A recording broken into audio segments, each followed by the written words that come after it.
Hi, ഇന്ന് നമുക്ക് പാലക്ക് കൊണ്ട് ബജി എങ്ങനെ ഉണ്ടാക്കുന്നത് നോക്കാം. അതിനായി ഞാനിവിടെ പാലക്ക് ചെറുതായി അരിഞ്ഞെടുത്തിട്ടുണ്ട്. അതിനോടൊപ്പം സവാള ഉള്ളി, പച്ചമുളക്, പിന്നെ കുറച്ച് അയമോദകം കൂടി ഞാൻ ചേർത്ത് കൊടുത്തിട്ടുണ്ട്.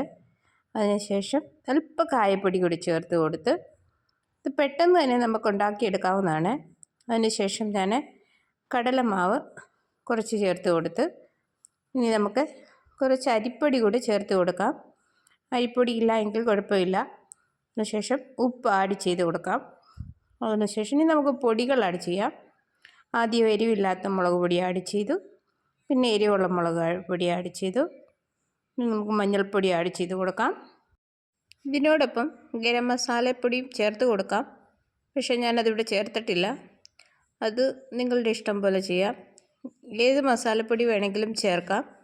ഇനി നമുക്ക് ഇതുപോലെ എല്ലാം കൂടി നല്ലവണ്ണം ഒന്ന് മിക്സ് ചെയ്ത് കൊടുക്കാം.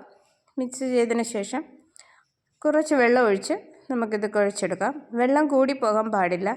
നമുക്ക് ആദ്യം 1-2 സ്പൂൺ വെള്ളം ഒഴിച്ച് കുഴച്ച് നോക്കിയതിന് ശേഷം പിന്നെ അളവിനനുസരിച്ച് വെള്ളം ചേർത്ത് കൊടുത്ത് ഈ ഒരു രീതിയിൽ കുഴച്ചെടുക്കണം.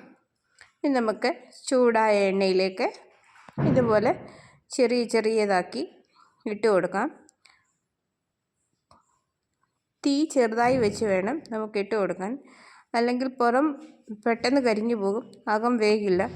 അതുകൊണ്ട് ചെറു തീയിൽ, മീഡിയം തീയിൽ നമുക്കിത് വറുത്ത് കോരിയെടുക്കണം. പെട്ടെന്ന് ഉണ്ടാക്കിയെടുക്കാവുന്ന ഒന്നാണ്.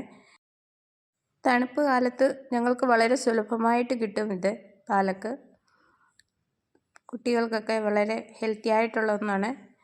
4 മണിക്ക് അവർക്ക് ഉണ്ടാക്കി കൊടുക്കാം. പാലക്കൊക്കെ കഴിക്കാത്ത കുട്ടികൾക്ക് ഇതുപോലെ ഉണ്ടാക്കി കൊടുത്താൽ വളരെ നല്ലതാണ്. അതുകൊണ്ട് തീർച്ചയായും നിങ്ങൾ വീട്ടിലുണ്ടാക്കി നോക്കണം. പിന്നെ നിങ്ങൾക്ക് ഇഷ്ടമുള്ള മസാല വേണമെങ്കിൽ ചേർത്ത് കൊടുക്കാം. ഗരം മസാലയോ അല്ലെങ്കിൽ ചിക്കൻ മസാലയോ അങ്ങനെയുള്ള മസാലകൾ ഇഷ്ടമുള്ളത് ചേർത്ത് കൊടുക്കാം.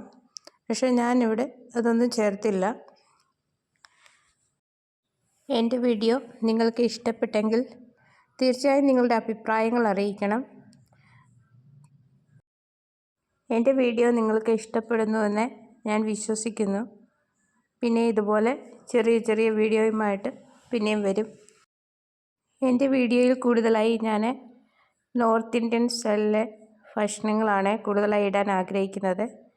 അതുകൊണ്ട് നിങ്ങളും സപ്പോർട്ട് ചെയ്യുക. നിങ്ങൾക്ക് ഇഷ്ടപ്പെട്ടുവെങ്കിൽ അഭിപ്രായം അറിയിക്കുക.